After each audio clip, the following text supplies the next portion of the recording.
We're live. The tech purge is on.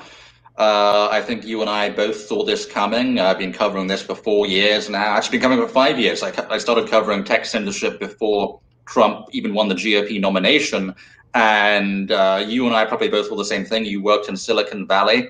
For those who don't know him, this is Ryan Hartwig. He worked as a Facebook moderator. He blew the whistle on Facebook last year. Exposed their biased content moderation practices. Extremely courageous thing. Definitely go and check out his videos. Check out his website. He's currently working on a big legal case against Google. You can find that at punchgoogle.com. I believe that's where you can go to support the case. Yep. But wow, the past 48 hours, absolutely incredible. Big tech's been laying the groundwork for this, I think, for 4 years. It started right after the election. If you read Deleted, if you read my articles on Breitbart, you'll see, right after the election, every single Silicon Valley company suddenly jumped on the misinformation bandwagon, the fake news bandwagon, and the election integrity bandwagon. And the purpose of that was laying the groundwork for not just banning all the Trump supporters over the past 4 years, which they've done, and covertly suppressing everyone else. The whole 4-year election steal that they've done, but also laying the groundwork for what they've done over the past 48 hours. More than half of Trump's tweets now hidden on Twitter, tagged on Facebook. There was this group on Facebook. You're in Arizona, Ryan. There was this group on Facebook, Stop the Steal, grew by over 300,000 people in the space of 24 hours, organizing demonstrations by Republican voters to promote defend the integrity of the election. Facebook just banned them. That shows how they can take the momentum out of a political movement completely. Yeah. But anyway, I'm ranting too much. Ryan, you've just been at the rallies in Arizona. Like, how did it go down? What's going on there? What's the latest from Arizona? Yeah, I mean, I went to a election night party on Tuesday night in Chandler, in downtown Chandler, which is in the Phoenix metro area, and Kelly Ward, the state GOP chairwoman, was there, and we were there when they called Arizona early. Like, they called Arizona super early, and so that was the first thing that happened, and then. Yeah, all day I've been just doing a lot of different things. I was at the rally at 2 p.m. today. There was a rally at the state GOP headquarters. There was probably a couple hundred people there, and Kelly Ward was there. I think Rep. Shadig was there, a former GOP congressman from Arizona. I think Gosa was there yesterday as well at the Cernovich rally. Yeah, and Gosar was there today as well at the GOP rally. So there's another huge one planned tomorrow at 10 a.m. with Charlie Kirk. Charlie Kirk just flew into Arizona. So, I mean, Arizonans are upset. So I just got back literally like an hour ago. As a volunteer with the state GOP, we have 500 ballots in Arizona that need to be curated. So it means that someone sent a ballot in, their signature did not match what the recorder's office had in file. So we need to go, and they have to call by Monday at the latest to get their vote to count. And so I did like 3 just now, but it got dark at 6 p.m. So we have some, and then I think it's funny because we have our Secretary of State. So the Maricopa County Recorder is Adrian Fontes. The Secretary of State is I'm forgetting the name right now, but she was on CNN today. Katie Hobbs. She was on CNN a couple times talking about it. The election, and so she's saying that we're going to be counting through the weekend. I don't know. I think they're going through 140,000 ballots an hour, which I think is kind of slow. So that's kind of a quick rundown, but just to kind of give it's got much slower since then. I don't think they got 100,000 per hour at the moment. It's just trickling in.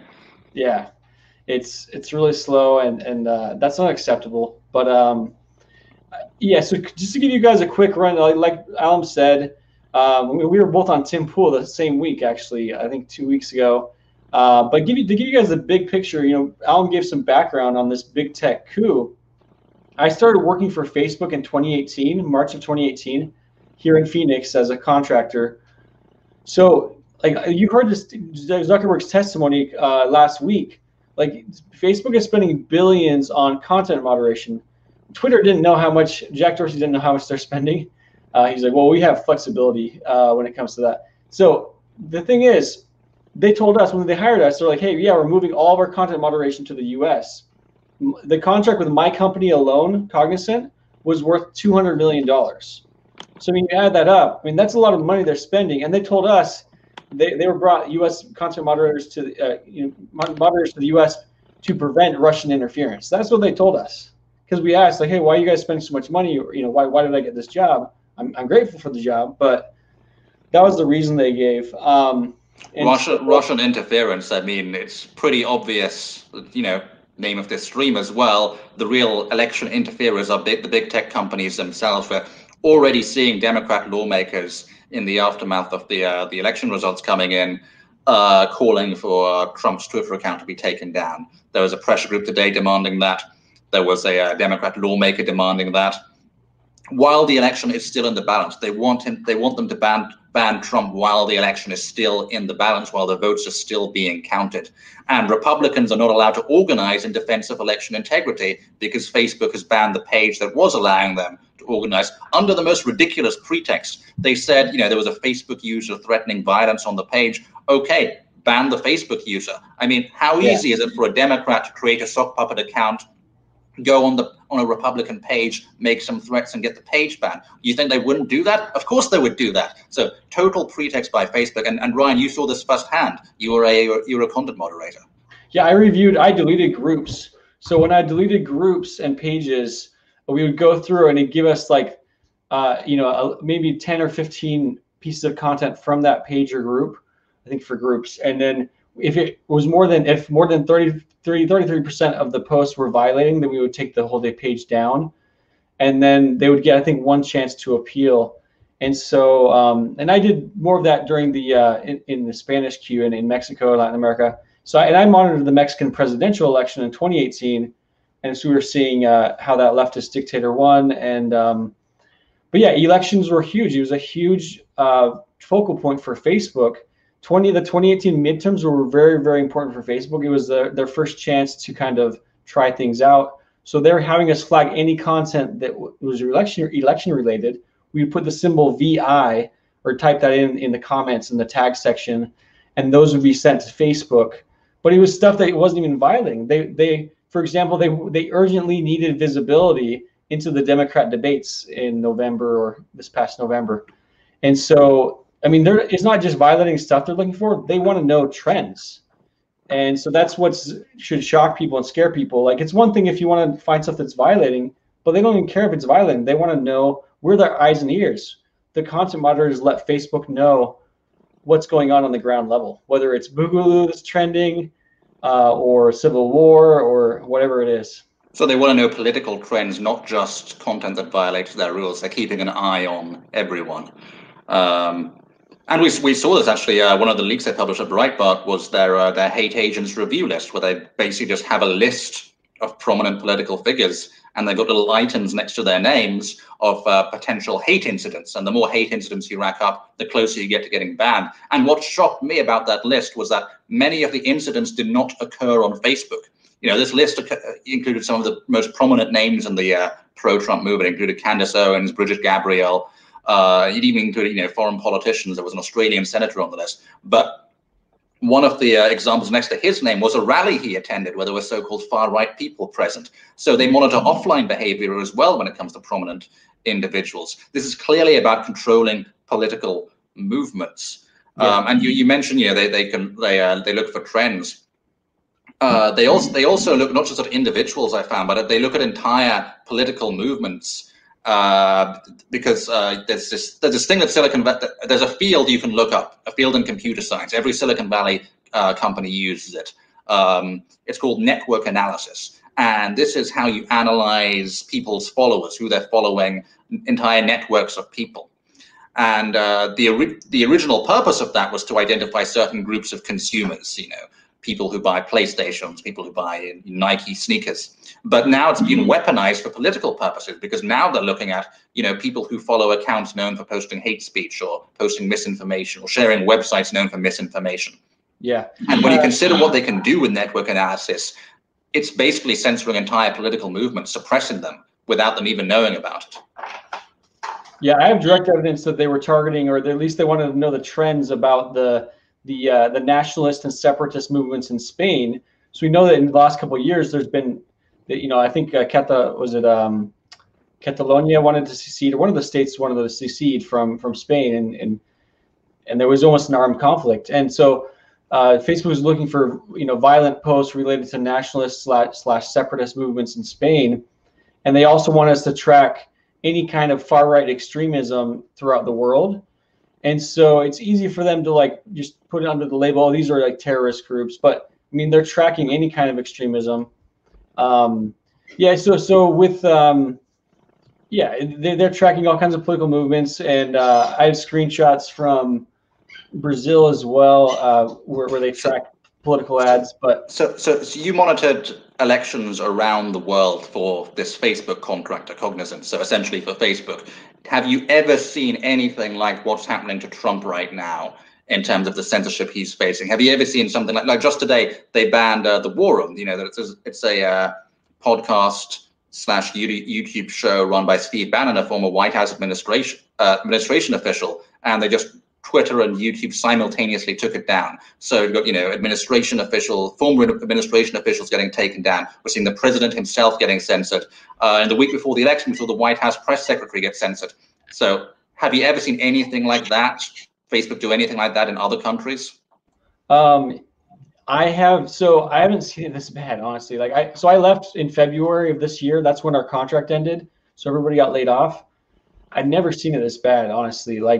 I mean, I was there when they banned Alex Jones. That was an emergency update, right? So they banned Alex Jones, and then so they banned him, and then they banned. And I saw Tommy Robinson on the hate figure list, so he's been there on that list for a while, along with Gavin McInnes. But I mean, what I saw was for the first couple of years, the first year I was there, every time Trump gave a speech, even his State of the Union, they told us to watch out for hate speech coming from his State of the Union speech. So I saw that trend. So this is a continuation of this trend, but right now it's even more extreme. I mean, we had the Border Patrol commissioner censored.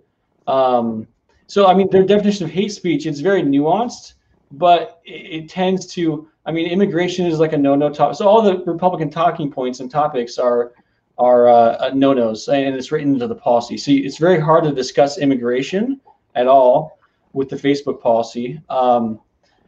So these things are baked into the cake. And they say, the senators in the hearing last week asked, well, how many are your moderators? Do you hire conservative or liberal? Well, it doesn't matter because you can't influence it to a certain extent, but the policy itself is geared that way.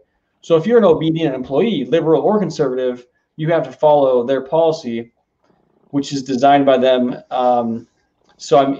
And this is, Brazil's seen it worse than we have. I think we're seeing it really bad right now. I met an attorney in Brazil 2 months ago who spoke negatively of a Supreme Court justice, and he got thrown in jail for a couple of days.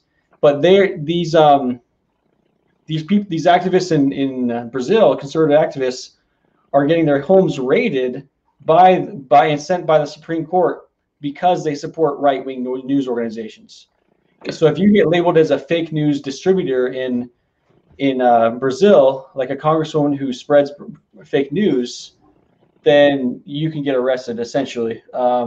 So yeah, but it really fits into this wider establishment, this panic of the ruling elites that's happened over the past 4 years at the rise of the populist movement. Big tech is one element of it, but it's also, the abuse of the deep state, the abuse of government authority, the media and the panics they create over Russian interference. They create those panics not just in the US, but in other countries as well. Wherever there's a strong right-wing movement, they'll try and say, they're the Russians.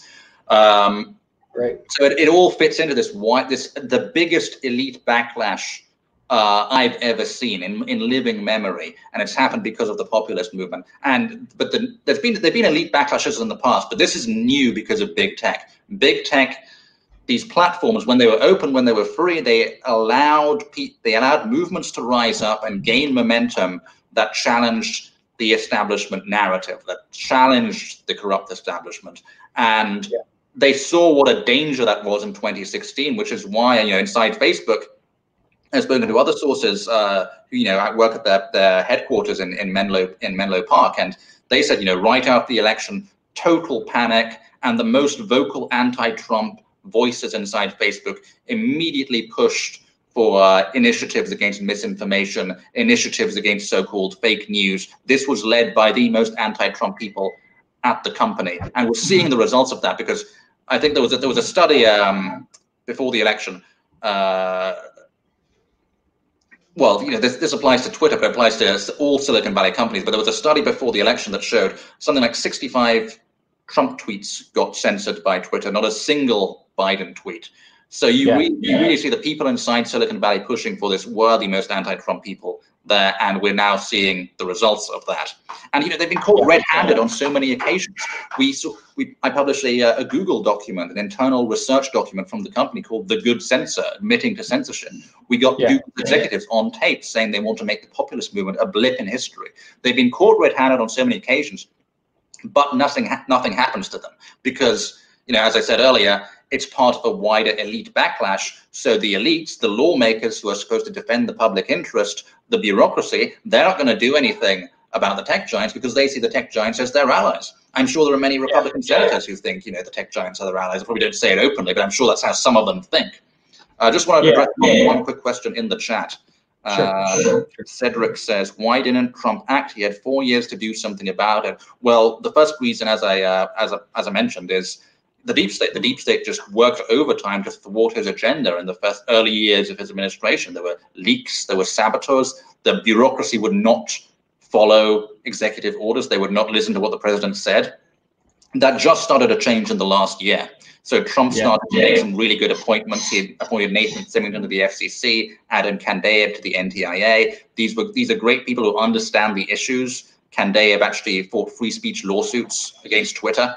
So there was progress being made, and the FCC is now saying they're going to look at a Section 230 rulemaking change, which is absolutely critical. That's huge. That's the source of big tech's power to censor. So it was starting to happen, but now, of course, they've not in time for them to deploy their power in this election to censor the president, to censor his movement, and to censor anyone who's speaking out about what's happening in Arizona and Pennsylvania. I mean, perfect example of how big tech can destroy the momentum of political movement. Yes. Facebook group with over 300,000 people in 24 hours that was skyrocketing, and they just killed it. But yeah, Ryan, back to you. Yeah. So I mean, exactly. I mean, I have examples, concrete examples of them just basically destroying Republican talking points. So we have the Ukraine whistleblower. I won't say his name, but he was the Ukraine whistleblower. His name was censored. And there was really no reason for it. For the first 4 hours, because I actually was there when we decided to delete his name. So our team in Phoenix came up as well. We flagged that trend and we set it up to Facebook. But our local team made the decision initially, hey, we're going to delete this because he's undercover law enforcement, like ex-CIA or whatever. But he wasn't. So after 4 hours, the Facebook policy team got back to us and they're like, actually, we're just going to delete it under this generic section of the policy. And so that was essentially, give me 1 second. So that was essentially a Republican talking point, right? And another Republican talking point is, in the election here we have, everything they're talking about in the election. I'm trying to think of the other talking point that they deleted. Well, right now, voting irregularities. If you talk about voting irregularities, if you say there's a problem with the count in Pennsylvania or in Arizona, you're immediately banned or censored. It's even the president himself. So our Secretary of State in Arizona, Katie Hobbs. So there's this Sharpie fraud thing that they're looking into. So the Attorney General, Mark Brnovich, said, hey, we're going to launch an investigation. And then Katie Hobbs, the Secretary of State, who's a Democrat, said, no, it's fine. You can vote with the marker. But on the AZDems website, if you go to azdems.org, it says, should I use a ballpoint pen or a permanent marker? And it says, do not use a permanent marker because it could bleed through and cause issues with the ballot.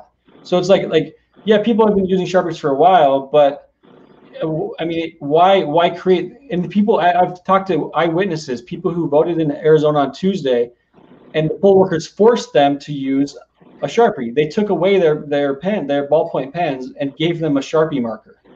And you can't talk about it on social media now. It's incredible. I mean, a great way to persuade people that you're not totally corrupt and trying to steal the election. Just prevent any voter who has a concern from talking about it. I'm sure that'll persuade them there's no giant conspiracy going on. My goodness. The punch Google thing. I wanted to mention that real quick because you could have mentioned Google. So we had a hearing earlier this week, and because we launched this GoFundMe, we raised $130,000 in about 9 days to fight back against Google and their censorship of those conservative channels 2 weeks before the election. And so basically the judge said, and this is in California, we're gonna keep on fighting it, but the judge was like, said that the content is not relevant.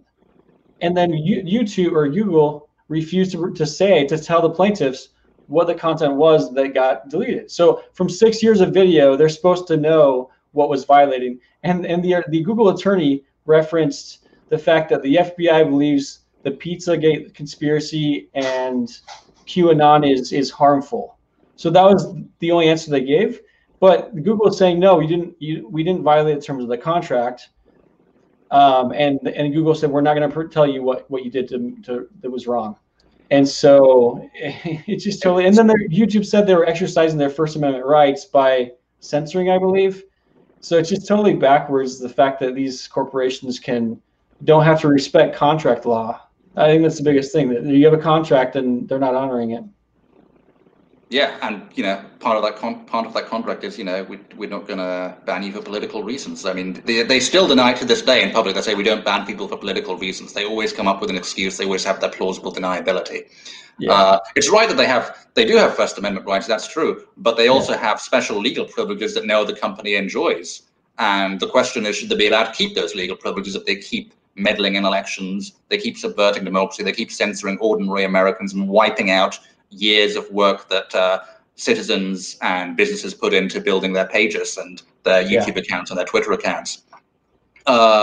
It's going to get worse. It's going to get enormously worse over the next few weeks and months. What are your predictions, Ryan?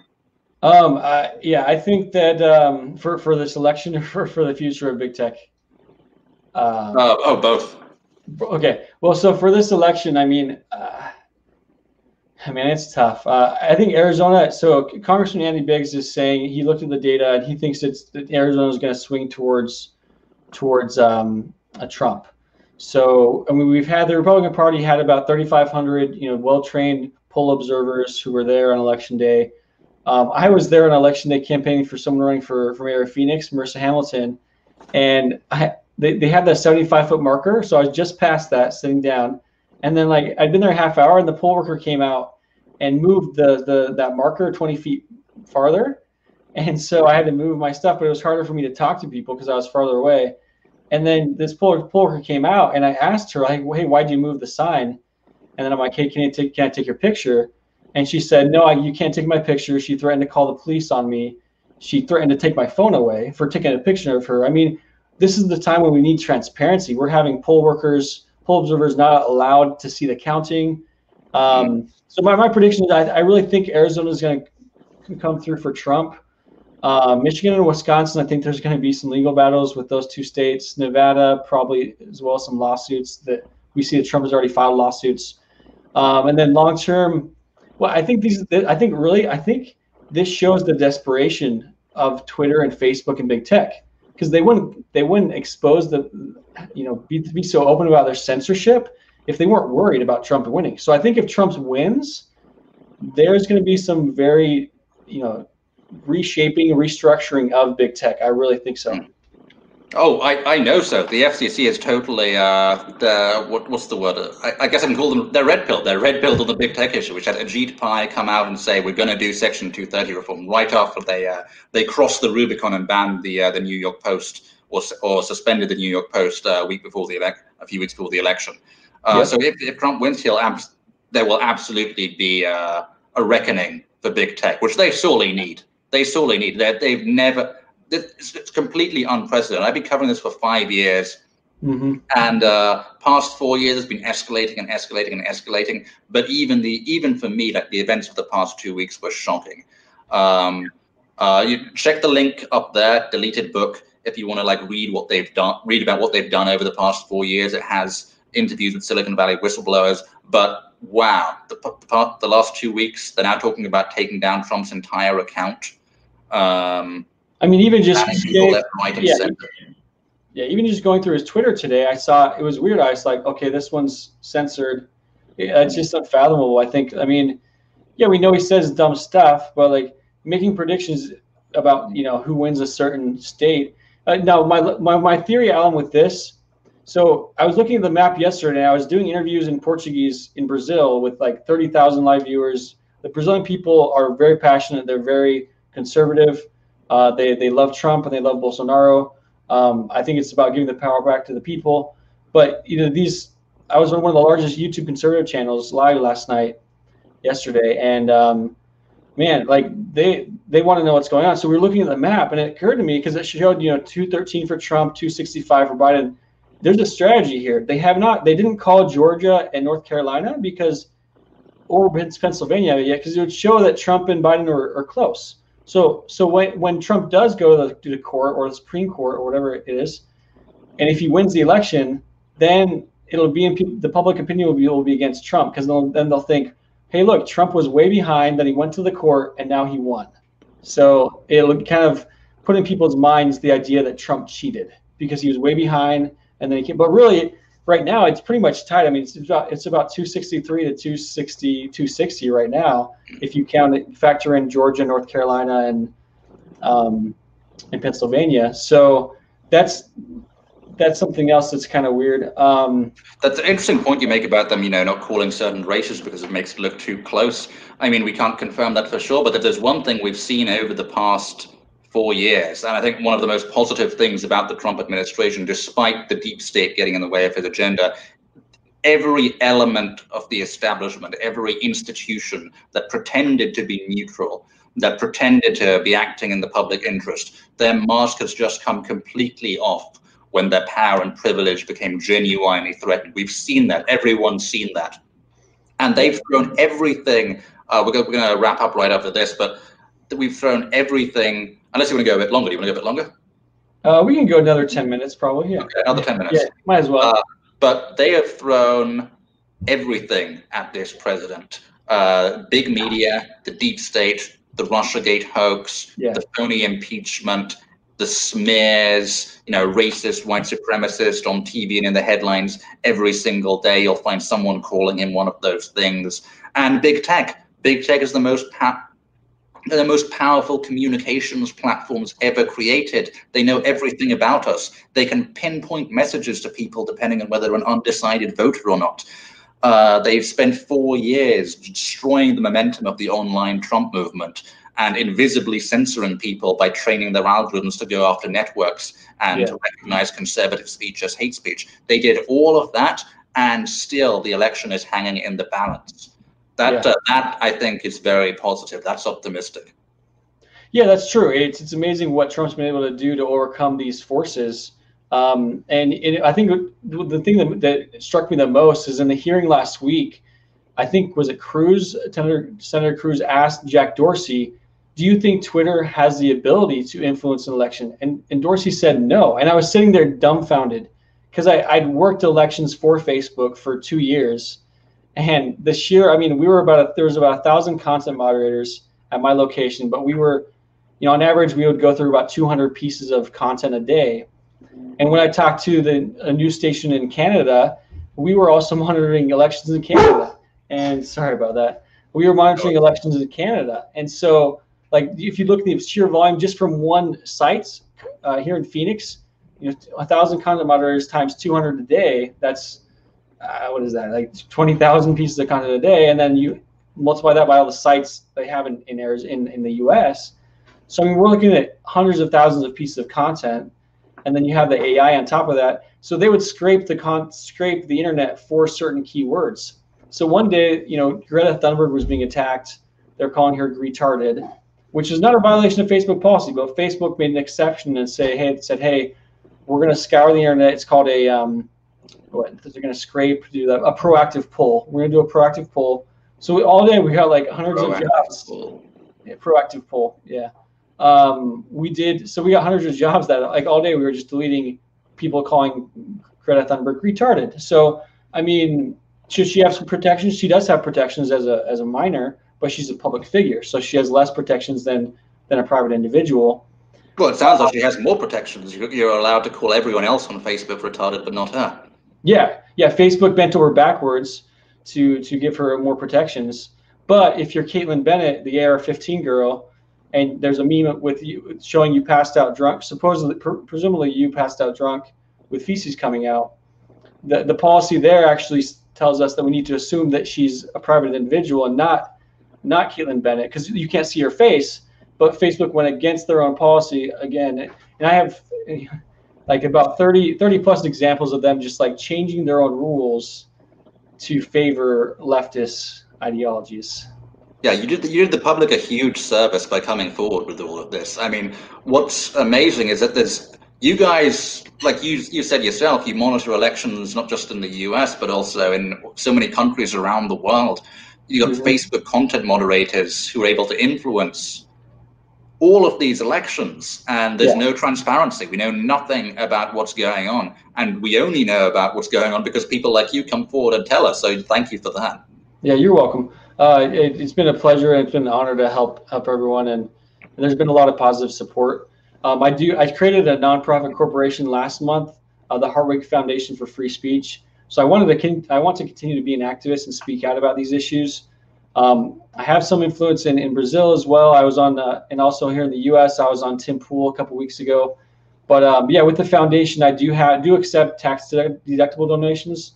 So you can go to my website, ryanhartwig.org, and there's information there. So yeah, because I'm also working on a book. This should be out in a couple months. It's called Behind the Mask of Facebook, and it goes through and gives all those examples in a lot more detail. But yeah, I mean, it's amazing. What's the amazing thing to me, Allum? The thing that's most striking to me is the fact that I was an entry-level employee. I was literally making $28,000 a year as a content moderator. So if I was able to uncover that much censorship and bias at my level, I can't even imagine to think like what a Twitter engineer or a Facebook engineer sees. I'm sure some of it's compartmentalized, but man, oh man, there's must be a lot going on behind the scenes. Well, I've talked to some of them. I talked to a guy who's pretty high up in Twitter, and he was the one who first told me about this hidden quality ranking. That this is discussed in detail in the book. That there's a hidden quality ranking that everyone has that we don't know about. That's essentially like the Chinese social credit score. It determines where we fall in the pecking order, whether our post is at the top of people's Twitter feeds or their Facebook feeds or top of Google search results. Yeah. Or whether they get buried. And every tech company has some version of it. And it used to be the case that, if you post malware, if you post spam or viruses, your score would go down. You wouldn't appear in people's feeds. But now, of course, it's, do you post misinformation or hate speech, or do you threaten election integrity, by which they mean, their version, their narrative about what the election should be. So it's literally a social credit score now that Silicon Valley has built, and no one really knows about it because, again, they're not transparent. They don't tell you that this is how their technology works, and they don't tell you that this previously benign technology, just like network analysis, has now been deployed as a political weapon. Donald, it's a political weapon. Yeah. Go ahead. The tragedy is, the Trump administration was on the verge of reining these companies in, and he still could. The FCC, let's be clear, the FCC still could do something in the next few months, regardless of which way the election goes. But if Biden somehow pulls this out, the election is still hanging in the balance. He's just going to weaponize the federal government and make them censor even more. But what gives me hope is that the message has already gotten out. Like I said, their marches come off. We know that the political elites of this country, whether it's the elites in Silicon Valley or the elites in Washington, do not have the interests of the public at heart. We know that now, and I think that message will stay in people's heads. Yeah, and it's a double-edged sword. And I would tell people, I mean, look, I don't care if you're Democrat or Republican. This is not a partisan issue.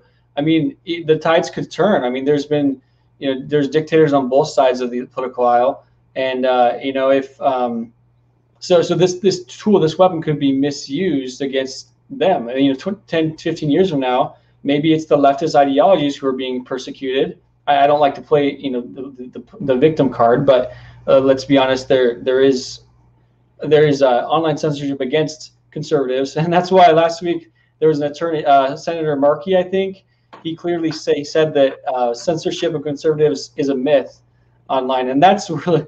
Well, I was watching. That's why I posted those 29 examples of conservative censorship from what I filmed at Facebook, because that just really got to me. Like, how ignorant can you be if you're a U.S. senator and you don't know what the hell is going on with the expose that I presented? I mean, it's hard evidence. People give it a bad rap. They're like, oh, Project Veritas. If you're on the left, you immediately discredit it. But like, I have photos and evidence, and because of what I submitted, there's a criminal referral for Mark Zuckerberg. I mean, the DOJ doesn't act on like false information. Like, this is legitimate. I don't care if you're Republican, Democrat, orange, yellow, blue. This is important globally for censorship. And yeah, so it's huge. It's important for Brazil. It's important for the United States. I really think that. I will say that they'll use it to target the left eventually. I'm sure they will, especially the anti-war left. I mean, the establishment hates the anti-war left. And who's Facebook's global partner on election integrity? It's the Atlantic Council. The Atlantic Council, you know, they're not foreign policy doves. They're very interventionist.